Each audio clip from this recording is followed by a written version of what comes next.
Bonjour Marine Tondelier. Bonjour. Sur le réchauffement climatique tout d'abord, est-ce que le gouvernement a raison de nous préparer au scénario du pire, c'est-à-dire celui d'un réchauffement de 4 degrés d'ici à la fin du siècle ?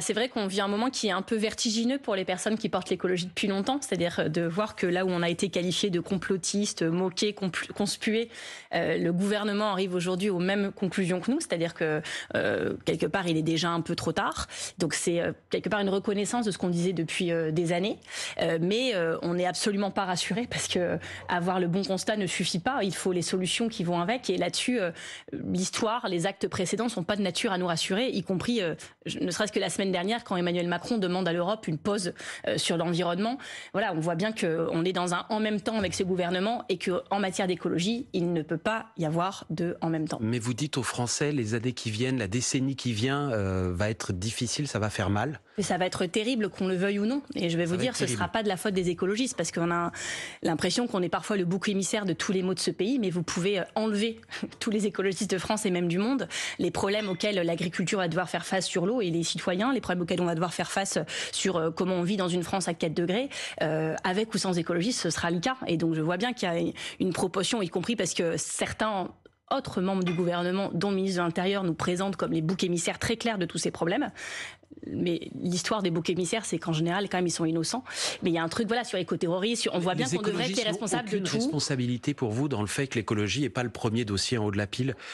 Aujourd'hui, je vais vous dire, je ne vous dis pas qu'on a tout fait bien, et je n'ai jamais dit ça par ailleurs, mais je peux vous dire qu'on a longtemps prêché dans le désert, qu'on a connu beaucoup de moments de solitude et même été attaqué et diffamé sur ce qu'on disait, qui aujourd'hui est reconnu par toutes et tous. Mais vous avez aussi régulièrement dézingué votre propre candidat à l'élection présidentielle. Mais c'est pas une question politicienne, c'est une question. Je vous parle de fond, là. Oui, je vous parle pas de stratégie politique et de quelle incarnation et tout ça. Je vous parle de fond. Et donc, il faut que les Françaises et les Français se rendent compte que l'heure est grave et que, par exemple, il y a un emballement qui va s'accélérer. Je vous donne l'exemple des puits de carbone. On dit, en fait, on émet tous du carbone, on sait, mais il y a des puits de carbone, notamment par exemple les forêts. Les puits de carbone forestiers en France, ils absorbaient 60 millions de tonnes de CO2 en 2010. Aujourd'hui, on n'est plus qu'à 30. Ça a été divisé par 2 en très peu de temps. Et c'est pas parce qu'il y a moins de forêts, c'est que la croissance des arbres, les maladies qu'ils peuvent attraper, etc., sont déjà en train de s'accélérer, ces problèmes, du fait déjà du changement climatique. Et qu'on voit bien que la machine peut s'emballer et que même en faisant tous les efforts qu'on veut, ce phénomène assez inéluctable est déjà en marche. Les glaciers au Groenland fondent 100 fois plus vite que prévu. Je ne sais pas si vous représentez à quel point ça s'emballe. Ça s'accélère et en fait, même en France, on n'est pas prêt, on n'a pas les infrastructures pour, on n'a pas les bâtiments. Je pense que déjà, il faut être prêt dans sa tête. Il faut se rendre compte de ce que ça veut dire et que des fois, on dit « Ah, mais écologie, ça va nous causer des contraintes ». Mais les pires contraintes seront celles qu'on va subir quoi qu'on fasse. C'est pas une question de ce qu'on va nous interdire ceci ou cela. C'est qu'à un moment, ça s'emballe tellement qu'il faut vraiment dire aux gens que les enfants qui naissent cette année en 2023, on ne sait pas aujourd'hui leur garantir que la planète sera encore habitable pour l'année de leurs 30 ans. Ça ne veut pas dire que tout le monde est mort dans 30 ans, mais ça veut dire que la question de l'habitabilité de la planète, c'est-à-dire des conditions de vie normales, se posera. Alors sur la planification écologique, sur le plan d'Elisabeth Borne, donc elle appelle les entreprises à agir, elle appelle aussi les particuliers à agir, les collectivités territoriales. Sur la question de l'eau, on l'a évoqué, tout le monde. Qu'est-ce que vous diriez, vous, à quelqu'un aujourd'hui qui a envie de se faire construire une piscine ? Alors c'est toujours intéressant parce qu'on va pointer des comportements individuels. Mais je fais un zoom arrière par rapport à l'eau. On parle de l'eau tout de suite si vous voulez bien. Mais l'ADEME permet de calculer son empreinte carbone.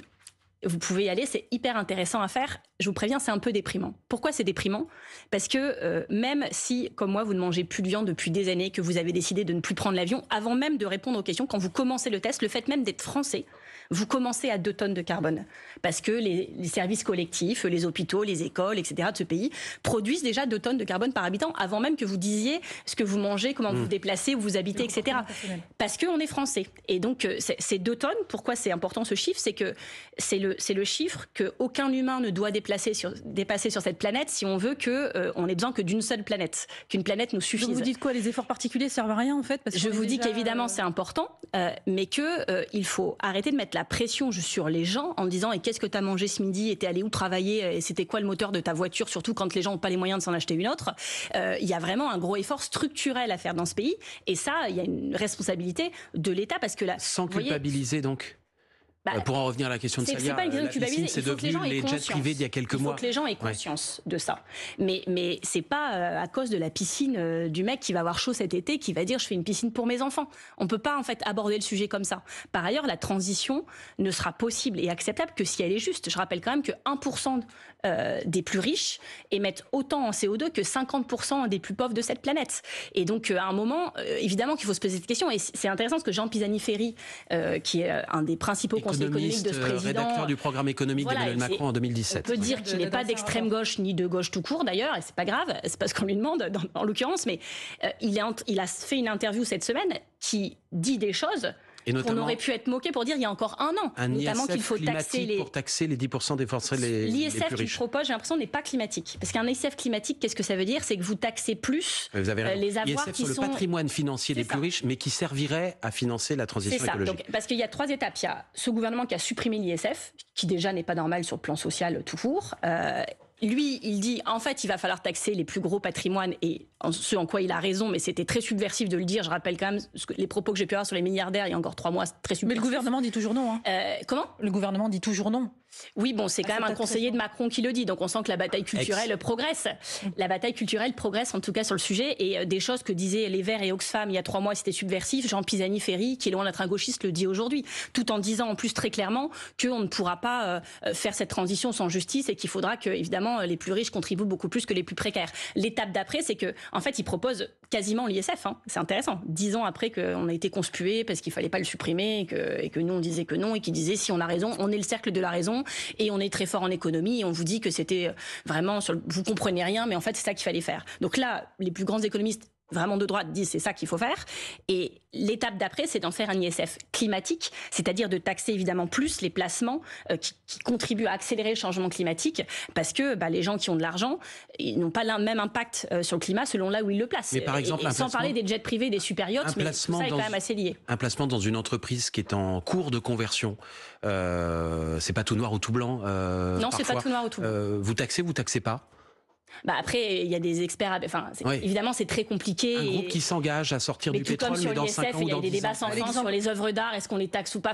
Mais l'exemple de Total est c'est-à-dire qu'en fait, qui fait aussi de la transition écologique. Vous dites quoi, Total? On est surtout à un moment de l'histoire où en fait, il faut arrêter de se mentir sur l'écologie et que le greenwashing ne peut plus exister. Moi, je le vois. Vous voyez quand Macron va à Dunkerque en disant j'ai une super nouvelle pour la planète, je vais faire, l'État prend sa part, on va faire une super gigafactory de batteries électriques. Oui. Ok, c'est mieux que de faire des véhicules diesel. Ça vous va pas ça? Ça me va pas pour plein de raisons. Je vous dis que c'est mieux que rien, mais premièrement, il y a à 5 km de là le site de Val-d'Une, le dernier site en France qui produit des roues et des essieux de train made in France qu'on est en train de laisser crever, et on est en train de perdre les savoir-faire, y compris des industries de transition énergétique. Donc quand on va devoir construire les trains, parce qu'on dit grand plan pour les trains, mais en fait on sera incapable de les produire en France. Oui. Voilà. Donc il dit ça on défend pas, nous on crée toujours les trucs d'avenir, donc entreprises taïwanaises, etc. Je vous pose la question, sur des terres agricoles. Je vous pose la question parce que il y a des friches dans toute la région, on met ça sur des terres agricoles. Je pose la question sur la voiture électrique, Marine Tondelier, parce que vous avez dit il y a quelques jours, la voiture électrique, c'est l'industrie du passé. Oui, parce que la voiture est l'industrie du passé et que c'est mieux si elle est électrique que diesel, mais on ne pose jamais la question du poids des véhicules. Et un véhicule électrique lourd, déjà pour la pollution de l'air, il y a une grosse partie des émissions qui sont pas liées au moteur, mais à l'abrasion des pneus sur la route, etc. Donc sur la qualité de l'air, ça change rien. Que le poids du véhicule fait que il a, même s'il roule pas, il a une empreinte carbone, ce véhicule, à la construction, au recyclage, en fin de vie, etc. Et du coup, on va travailler comment le matin? Et surtout, on a un problème de rapport à la bagnole dans ce pays, qui est en partie subi. Parce que les transports en commun, ça va pas, et que quand on parle d'un ticket climat qui peut engranger, ça va pas, et qu'on a un problème de fiabilité des trains, d'investissement ferroviaire. Je vous propose une chose, attendez, parce que je sens que vous êtes parti sur un long développement. Il est 8h42, je lance le fil info, et on poursuit cette discussion dans un instant. Sur notre rapport à la voiture. Voici Maureen Sugnard. La secrétaire médicale blessée au couteau lundi au CHU de Reims va mieux, annonce le ministre de la Santé François Braun. Elle est sortie du bloc opératoire et se trouve maintenant en surveillance. Sa collègue Karen Mézineau est elle malheureusement décédée. Une minute de silence sera respectée ce midi dans tous les hôpitaux de France. Cet après-midi, c'est une marche de soutien au maire de Saint-Brévin qui se déroule dans la commune de Loire-Atlantique à l'appel de partis de gauche. Yannick Morez, le maire démissionnaire, dénonce les menaces qu'il a subies pour avoir soutenu l'installation l'installation d'un centre d'accueil pour demandeurs d'asile. Elle dénonce une communication dénigrante des pouvoirs publics. La Fédération des professionnels de la piscine saisit la justice pour faire annuler l'interdiction de vente des piscines hors sol dans les Pyrénées-Orientales. L'arrêté a été pris à cause d'une sécheresse exceptionnelle. Et puis c'est une bonne nouvelle pour les abonnés TGV. La SNCF va les indemniser après de nombreuses grèves ces dernières semaines. Ils auront jusqu'à la moitié de l'abonnement du mois de juin remboursé. La plateforme pour demander des dédommagements ouvre le 1er juin. France Info. Le 8-30 France Info, Salia Braquia, Marc Fauvel. Toujours avec la secrétaire nationale d'Europe Écologie Les Verts, Marine Tondelier. Juste avant le fil info, on parlait de la voiture électrique. Une promesse a été faite d'en reparler après. Mais oui, on continue. On est trop dépendant en fait de la voiture, c'est votre constat. Mais même la voiture électrique, c'est pas bien. On a un problème, par exemple, du nombre de routes en France et du fait qu'on veut encore en construire. Mais on demande un moratoire sur les grands projets routiers. Pourquoi ? Parce qu'il y a 1 100 000 kilomètres de routes en France et que c'est le plus haut nombre de kilomètres d'Europe en valeur absolue et rapporté au nombre d'habitants. Vous demandez un moratoire parce qu'on... Mais vous savez ce que ça veut dire qu'un Français... des terres agricoles pour les construire. Chaque Français a par personne 120 mètres carrés de route en France, c'est-à-dire plus en moyenne que sa surface habitable dans son logement. Il y a un truc complètement déraisonnable et aujourd'hui, on voit bien qu'on est en train de combattre des projets, par exemple le projet de contournement routier de Rouen, qui a plus de 50 ans. Au bout de 50 ans, s'il a convaincu personne, c'est peut-être qu'il y a une raison, y compris le maire de Val-de-Reuil, qui est le numéro 3 de LVMH, vient sur la ZAD dire non, ça n'a plus de sens aujourd'hui. Et on a un problème de où on met l'argent public. Par exemple, sur le renouvelable, il y a 51 fois plus d'argent qui est mis dans la recherche-développement sur le nucléaire que sur l'éolien. Pour continuer à dire l'éolien c'est pas assez développé par rapport au nucléaire, c'est sûr que si même dans la recherche-développement pour améliorer les technologies c'est aussi disproportionné, on va pas y arriver. Donc, sur les sols justement, Marine Tondelier, il y a une loi qui inquiète beaucoup les élus en ce moment, c'est la loi zéro artificialisation. Je vais y arriver. Net des sols, c'est-à-dire l'objectif c'est en 2050 dans une commune, on ne pourra pas construire davantage, faire davantage d'emprise sur le sol si on n'en a pas supprimé ailleurs et jusqu'en 2050 on doit diviser par 2. Les maires disent aujourd'hui, on est d'accord sur le principe, évidemment qu'il faut laisser l'eau ruisseler le plus possible, mais on a dans le même temps 2,5 millions de personnes qui attendent par exemple un HLM. Aujourd'hui en France, comment est-ce qu'on sort de cette équation ? Alors c'est pas qu'une question d'eau dans les sols, c'est aussi une question de quand il y a 200 exploitations agricoles qui disparaissent, 200 exploitations agricoles qui disparaissent par semaine en France, par semaine. Et donc quand on veut dire qu'on va nourrir la France localement, c'est sûr que quand vous voyez ces équivalents terrains de foot qui disparaissent chaque jour en France, vous dites qu'il y a un moment ça va devenir compliqué. Et donc je pense qu'il faut regarder très concrètement, et moi j'ai saisi qu'il y avait une vraie attente des maires ruraux notamment, qui ont très peu de marge de manœuvre et dont les villages sont en train de mourir, et donc ils disent nous on a besoin de réinstaller, etc. Ça j'entends, et je pense que de toute façon, on fera jamais les choses par la contrainte et en imposant la même chose exactement des grandes villes comme Paris ou Lyon aux petits villages de 50 habitants. Donc on fait des exceptions, par exemple, à la campagne. Mais il faut pas parce qu'en fait, quand on rentre dans les régimes de dérogation et d'exception, à la fin, on voit bien, on commence par ça, on arrive à ça, et puis à la fin, l'objectif zéro artificialisation nette, qui est si important pour notre avenir, n'a plus de sens. Mais vous voyez le symbole. Par exemple, il y a des maires qui me disent, je ne peux pas faire de piste cyclable. À cause du truc zéro artificialisation nette. Donc il faut regarder vraiment dans le détail. Mais vous voyez le symbole qu'il y a derrière, des gens qui n'ont pas les moyens d'aller se payer ou de louer un appartement en ville, qui sont en banlieue, parfois en très lointaine banlieue, et à qui on va dire votre rêve d'un petit pavillon avec jardin, c'est niette. Et qui vont devoir prendre leur voiture après parce qu'évidemment ils habitent sur les transports en commun. Mais qu'est-ce qu'on dit à ces gens-là ? Non, on a un modèle de société où, y compris avec les supermarchés, les hypermarchés, tout s'est construit en périphérie. Et ce modèle-là, il est terminé, y compris parce que l'essence devient trop chère, etc. Donc il faut redensifier quand même les villes. Et il faut davantage les villes, donc construire en hauteur. On voit bien qu'on ne manque pas de friches, de logements vides. Moi, j'habite dans les Hauts-de-France, il n'y a que ça. Je ne comprends pas pourquoi on va mettre cette gigafactory sur des terres agricoles cultivables, alors qu'il y a des friches partout dans la région. C'est quoi le symbole ? Mais vous dites dans les grandes villes où quand même il y a une densité importante, comme Paris par exemple. Je ne dis pas qu'il faut densifier ce qui est déjà ultra surdense. Il y a peut-être des équilibres à trouver. Et il y a des endroits qui sont, sous-peuplés, où il y a beaucoup de logements vides. Et peut-être qu'on dit, oui, mais ces logements ne sont pas en bon état, les gens n'en veulent pas. Eh bien, travaillons à leur réhabilitation, à leur isolation. C'est ce qu'on n'arrête pas aussi de dire depuis des années.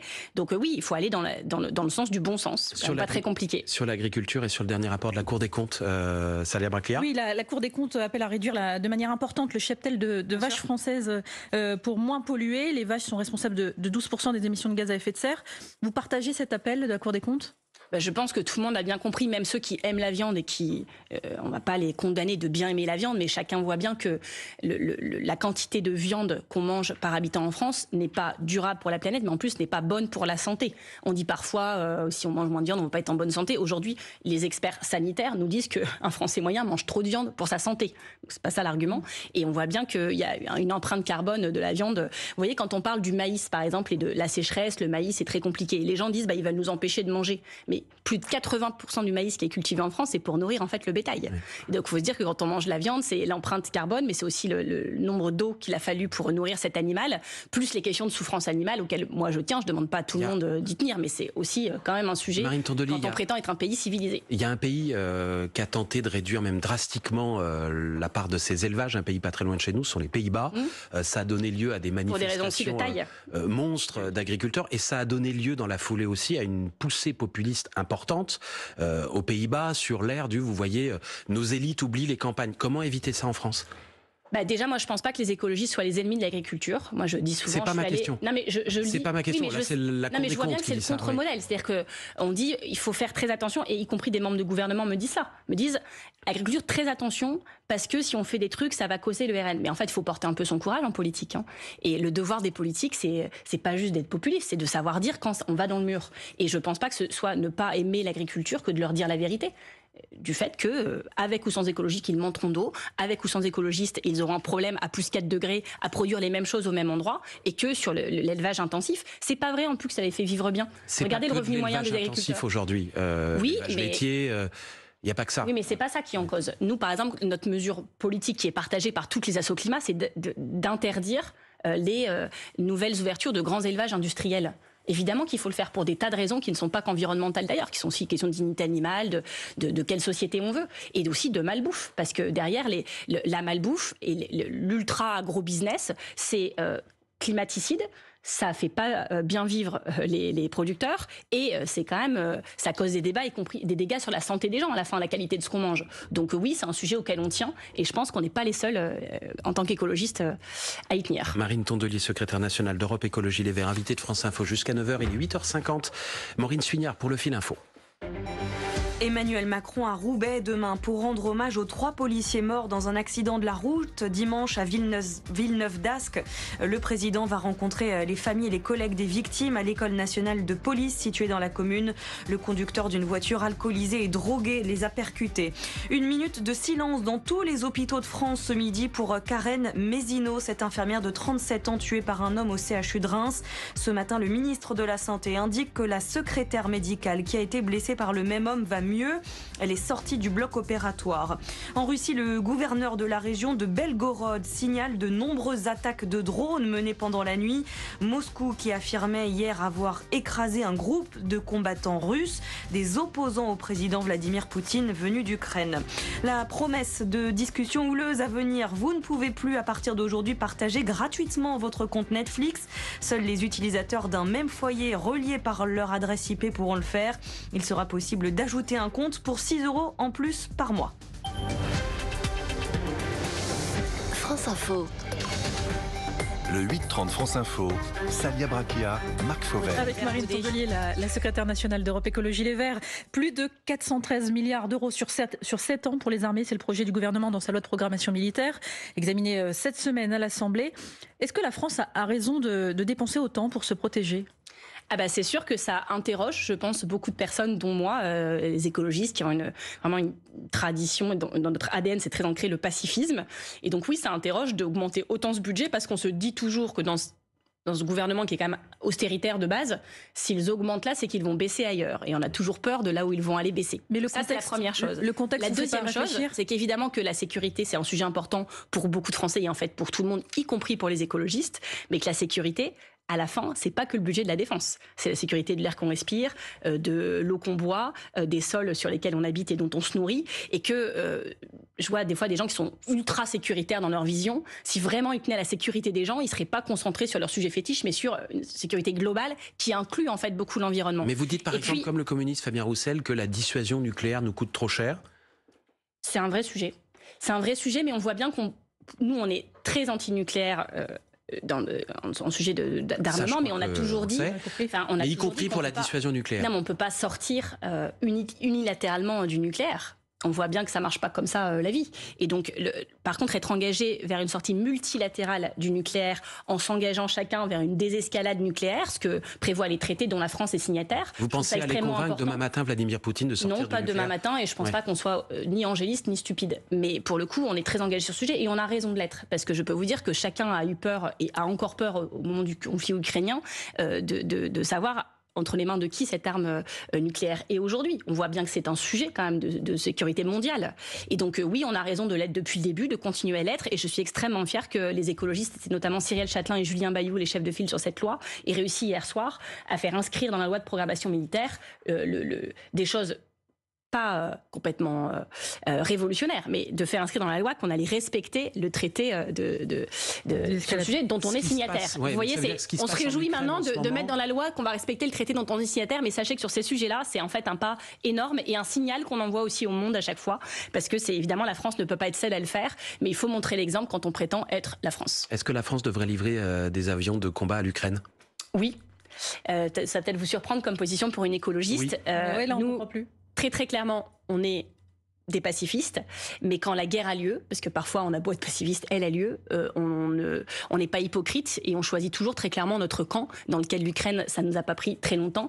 Il y a un agresseur et un pays qui est agressé, et évidemment qu'il faut se battre là-bas, pas juste pour l'Ukraine et pour les Ukrainiens, même si évidemment c'est un argument massif, mais pour la liberté et pour notre continent, pour la géopolitique de la planète. C'est paradoxal de dire on dépense trop pour les armées et de dire en cas de guerre il faut pouvoir... J'ai pas dit qu'on dépensait trop pour les armées, je vous ai juste dit quand on augmente, je m'interroge à budget constant où ils vont aller prendre l'argent, et je vois que c'est toujours plutôt vers les plus faibles, les plus précaires et les services publics. Donc oui, ça m'interroge.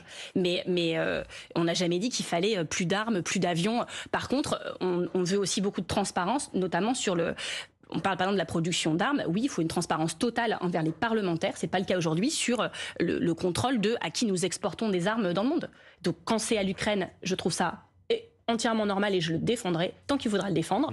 Par contre, il y a parfois d'autres exportations d'armes qui peuvent interroger et sur lesquelles la France n'est pas tout à fait transparente d'ailleurs. Marine Tondelier, on en sait un peu plus sur la future loi sur la fin de vie. Elle ne concernera pas les mineurs ni les patients atteints de maladies psychiques. Il y aura une clause de conscience aussi pour les médecins. Le pronostic vital des personnes devra être engagé à moyen terme aussi. Est-ce que vous êtes rassurée ? Je suis rassurée par plusieurs choses. Premièrement, la démonstration que sur des sujets aussi difficiles, le format de démocratie participative et convention citoyenne fonctionne, est efficace et même nécessaire. Donc je pense qu'il faut continuer à travailler avec ces outils-là. La deuxième chose, c'est que je pense que toutes les personnes qui ont déjà été confrontées au sujet intimement, pour des proches, etc., ou qui pensent pour eux, on voit bien qu'il y a une grande hypocrisie dans ce pays, que le suicide assisté, que l'euthanasie est interdite, mais en fait que ça existe, que ça met dans des positions très difficiles les malades, leurs proches et les soignants. Et donc, il faut arrêter cette hypocrisie et s'inspirer des pays où ça fonctionne. Alors moi, je veux bien toujours qu'on me dise, il peut y avoir des débordements, comment on contrôle, etc. Ça se passe très bien. En Suisse, en Belgique, il y a des contrôles a posteriori. En Suisse, notamment, à chaque euthanasie, la police criminelle se déplace. Donc, sur le papier, cette loi, il y a un médecin légiste qui vient vérifier. Enfin, en fait, ça se passe très bien dans les pays. On doit arrêter, par contre, de se dire qu'aujourd'hui, il y a une inégalité face au sujet, c'est-à-dire qu'il y a ceux, en gros, qui peuvent aller en Belgique ou en Suisse à avoir accès à ça, payant, et d'autres non. Et cette inégalité va jusqu'aux soins palliatifs. En fait, il y a un sujet autour de la gestion de la fin de vie. 40% des soins palliatifs. Cette loi, vous la voterez sur J'attends de voir ce qu'il y a dedans très concrètement quand même. Mais vous voyez... 40% des soins palliatifs en France sont en Île-de-France. C'est-à-dire qu'aujourd'hui, si vous êtes en Île-de-France, vous avez accès à une fin de vie mieux prise en charge, on va dire, plus que si vous habitez dans d'autres régions de France. C'est pas normal, en fait. Et c'est vraiment des sujets qui sont insuffisamment pris en charge et très peu présents dans le débat public. Et donc, je suis contente qu'on passe un peu de temps dans les mois qui viennent à en parler. Vous auriez souhaité que les mineurs soient dans le dispositif ? Je trouve que ça pose question. C'est un sujet qui a divisé la Convention citoyenne. Ça divise énormément, et je comprends très bien pourquoi, mais je me dis, si on estime que pour des personnes adultes ou âgées ou malades, mais majeures, c'est intolérable de faire subir ces souffrances, alors pourquoi ce serait tolérable pour des enfants ? C'est la question du discernement et de l'âge qu'on fixe. Évidemment, mais les souffrances sont les mêmes. Et ce sont des enfants. Et si on estime que c'est des souffrances intolérables pour des majeurs, alors elles le sont aussi pour des mineurs. Donc pour vous, un enfant et je ne dis pas que le sujet est simple pour des enfants. Il est évidemment éminemment plus compliqué.